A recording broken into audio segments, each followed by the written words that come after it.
అభ్యర్థి ఎస్ 27 సంవత్సరాలు ఉంది. ఒక 25 కన్నా ఎక్కువ ఉండాలి, 35 కన్నా తక్కువ ఉండాలి, కాబట్టి 27 సంవత్సరాలు సరిపోయింది. ఆమె యూజీ పీజీలో వరుసగా 78, 82 ఓకే, ఇవి కూడా సాటిస్ఫైడ్. 70 రావాలి, 75 రావాలి, కానీ అక్కడ 78, 82 సరిపోయింది. నెక్స్ట్ అదేవిధంగా బీటెక్లో ఎలక్ట్రానిక్స్ మరియు ఎంటెక్లో కంప్యూటర్ సైన్స్, అంటే రెండు కూడా వేరే వేరే స్ట్రీమ్ తీసుకున్నా కూడా ఏదైనా విభాగం కావచ్చు అన్నాడు, కాబట్టి ఇవి కూడా ఓకే. నెక్స్ట్ ఎంపిక ప్రక్రియలో ఆమె 52% మార్కులు లభించింది. అయితే గత రెండేళ్లుగా ఒక ఇన్స్టిట్యూట్లో లెక్చరర్గా పనిచేసింది. ఎక్స్పీరియన్స్ కూడా ఓకే. మనకున్న 5 కండిషన్లు కూడా డైరెక్ట్గా సాటిస్ఫై అయినాయి, కాబట్టి ఎస్ అనే అభ్యర్థిని ఎంపిక చెయ్యాలి.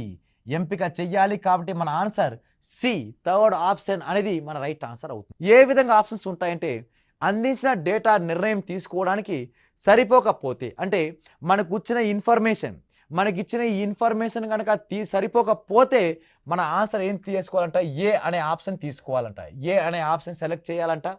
నెక్స్ట్ అదేవిధంగా అభ్యర్థిని ఎంపిక చేయకుంటే సమాధానం బి తీసుకోవాలంట.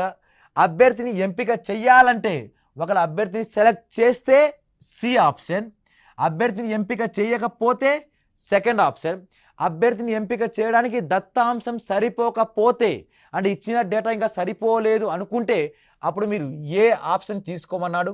నెక్స్ట్ అదేవిధంగా కేసును అసోసియేట్ ప్రొఫెసర్ సూచించేటప్పుడు అప్పుడు డి అనే ఆప్షన్ తీసుకోవాలంట.